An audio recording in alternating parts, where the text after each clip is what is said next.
नमस्कार, न्यूज विस्तार चैनल में आपका स्वागत है। चलिए जानते हैं आज की देश और दुनिया की सिलेक्टेड काम की और महत्वपूर्ण 25 बड़ी खबरों को सिर्फ 5 मिनट में। पर अभी तक आपने इस वीडियो को लाइक नहीं किया है तो लाइक कर दें। तो चलिए शुरू करते हैं। पश्चिम बंगाल और असम में बीजेपी को बड़ी जीत मिली है। टीएमसी को पीछे छोड़ बीजेपी ने बहुमत के साथ जीत हासिल की है। ममता बनर्जी ने इस जीत को वोट चोरों की जीत करार दिया है, जबकि बीजेपी ने इस जीत को जनता का समर्थन बताया है। कौशाम्बी में मिट्टी का टीला ढहने से बड़ा हादसा हुआ। हादसे में करीब 3 महिलाओं की मौत की खबर सामने आई है। बताया जा रहा है कि टीला ढहने से 8 महिलाएं मलबे में दब गईं, जिनमें से कई घायल हैं। फिलहाल घटना के बाद परिवारों में शोक का माहौल है। एक प्रमुख एयरलाइन के 34 साल बाद बंद होने की खबर ने हड़कंप मचा दिया है। एयरलाइन बंद होने से करीब 17,000 कर्मचारियों की नौकरी पर संकट खड़ा हो गया है। कंपनी की आर्थिक स्थिति को इसकी बड़ी वजह बताया जा रहा है, जबकि कर्मचारियों ने सरकार से इस पर मदद की मांग की है। कच्चे तेल की कीमत $120 प्रति बैरल के पार पहुंच गई है, जिससे पेट्रोल डीजल के दाम बढ़ने की आशंका जताई जा रही है। सरकार 4 से 5 रुपये प्रति लीटर बढ़ोतरी पर विचार कर रही है। फिलहाल इस महंगाई का सीधा असर आम जनता पर पड़ सकता है। उमर अब्दुल्लाह ने चुनाव आयोग पर गंभीर आरोप लगाए हैं। उन्होंने कहा कि मतदाता सूची से नाम हटाकर धांधली की जा रही है। उनका दावा है कि अब सिस्टम के जरिए वोट चोरी हो रही है। फिलहाल चुनाव आयोग ने उमर अब्दुल्लाह के इन आरोपों को बेबुनियाद।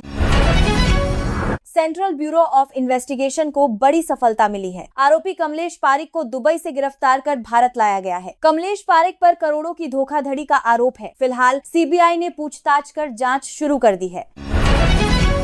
दिल्ली में 4 मंजिला इमारत में अचानक भीषण आग लग गई। इस हादसे में करीब 9 लोगों की मौत हो गई है। एसी ब्लास्ट को आग की संभावित वजह माना जा रहा है, जबकि घटना के बाद इलाके में पूरी तरह हड़कंप मच गया है।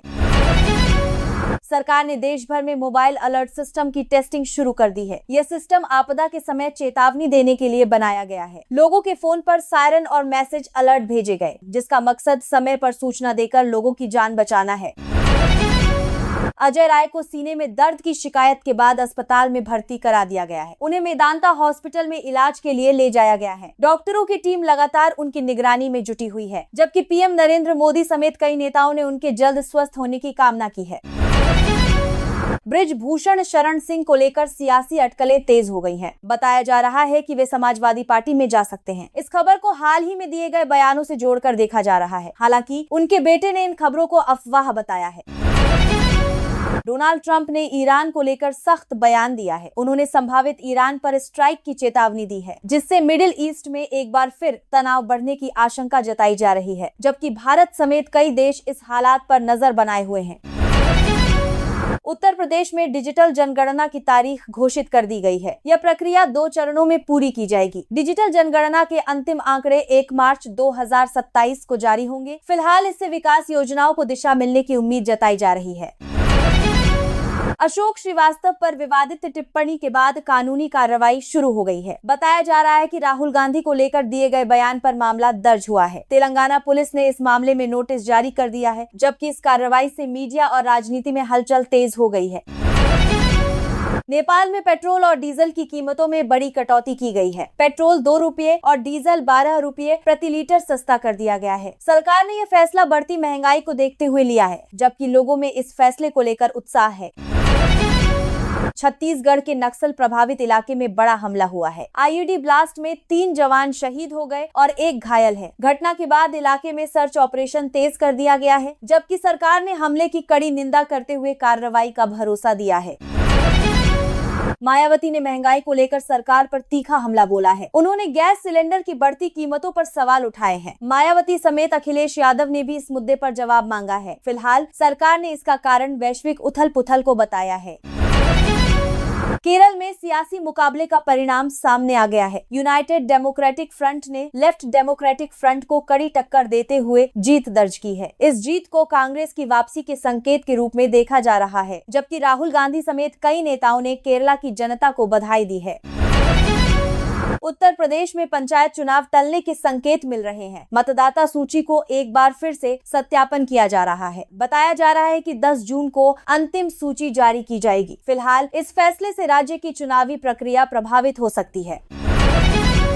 देश के कई राज्यों में मौसम ने एक बार फिर करवट ले ली है। उत्तर प्रदेश, बिहार और मध्य प्रदेश समेत 9 राज्यों में आंधी बारिश का अलर्ट जारी किया गया है। मौसम विभाग ने लोगों को सतर्क रहने की सलाह दी है, जबकि इस करवट से जनजीवन लगातार प्रभावित हो रहा है।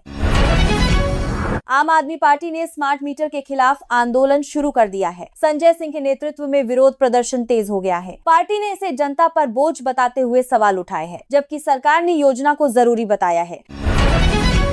बिहार में कैबिनेट विस्तार को लेकर चर्चाएं तेज हो गई हैं। सम्राट चौधरी और नीतीश कुमार की मुलाकात के बाद हलचल बढ़ी है। पार्टी कार्यकर्ता इसे नए राजनीतिक समीकरण से जोड़कर देख रहे हैं, जबकि विपक्ष ने इसे राजनीतिक मजबूरी बताया है। चारधाम यात्रा में श्रद्धालुओं की भारी भीड़ देखने को मिल रही है। करीब 25 लाख से ज्यादा ऑनलाइन रजिस्ट्रेशन हुए हैं, जिनमें अब तक 5 लाख से ज्यादा लोग दर्शन कर चुके हैं। फिलहाल सरकार ने यात्रा सुचारू रखने का भरोसा दिया है। इलाहाबाद हाई कोर्ट ने सार्वजनिक जमीन पर नमाज की अनुमति वाली याचिका खारिज कर दी है। कोर्ट ने कहा कि सार्वजनिक स्थानों का उपयोग सभी के लिए समान होना चाहिए। यह फैसला समान उपयोग के लिहाज से काफी अहम माना जा रहा है, जबकि मुस्लिम संगठनों ने अदालत के इस फैसले पर आपत्ति जताई है। मध्य प्रदेश में प्रशासनिक स्तर पर बड़ा बदलाव किया गया है। कुल 62 IPS अधिकारियों के तबादले किए गए हैं। करीब 19 जिलों के SP भी बदल दिए गए हैं। फिलहाल सरकार का कहना है कि कानून व्यवस्था सुधारने के लिए यह कदम जरूरी था।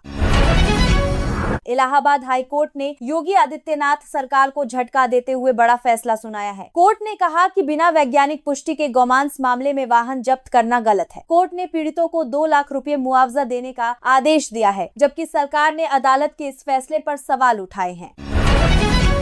स्ट्रेट ऑफ हार्मूज से भारत का LPG जहाज सुरक्षित निकल गया है। करीब 46,000 टन गैस लेकर यह जहाज 13 मई तक विशाखापत्तनम पहुंचेगा। मिडिल ईस्ट में तनाव के बीच यह राहत भरी खबर मानी जा रही है, जबकि उपभोक्ताओं में इसे लेकर उत्साह और खुशी देखने को मिल रही है। तमिलनाडु में चुनावी नतीजों ने सबको चौंका दिया है। तमिलगा वेट्टी कझागम ने शानदार प्रदर्शन करते हुए जीत दर्ज की है। टीवी के प्रमुख विजय थलापति ने इस जीत को जनता की जीत बताया है, जबकि विपक्ष ने चुनाव प्रक्रिया को लेकर आयोग पर सवाल उठाए हैं। मनरेगा के तहत केंद्र सरकार ने 17,744 करोड़ जारी किए हैं। इस योजना का मकसद मजदूरों को समय पर भुगतान सुनिश्चित करना है। सरकार का कहना है कि इससे ग्रामीण इलाकों में रोजगार को बढ़ावा मिलेगा, जबकि विपक्ष ने फंडिंग को लेकर सरकार पर सवाल उठाए हैं। लिपुलेख पास को लेकर इंडिया और नेपाल के बीच तनाव बढ़ गया है। नेपाल ने कैलाश मानसरोवर मार्ग को लेकर आपत्ति जताई है। उसका कहना है कि यह इलाका उनके अधिकार क्षेत्र में आता है। फिलहाल भारत ने इस दावे को खारिज करते हुए अपने अधिकार को सही बताया है। ममता बनर्जी ने चुनाव प्रक्रिया पर गंभीर सवाल खड़े किए हैं। उन्होंने दावा किया कि 100 से ज्यादा सीटों पर गड़बड़ी की गई है। ममता ने चुनाव आयोग को बीजेपी के पक्ष में काम करने का आरोप लगाया गया है, जबकि बीजेपी ने TMC के इन सभी आरोपों को बेबुनियाद बताया है।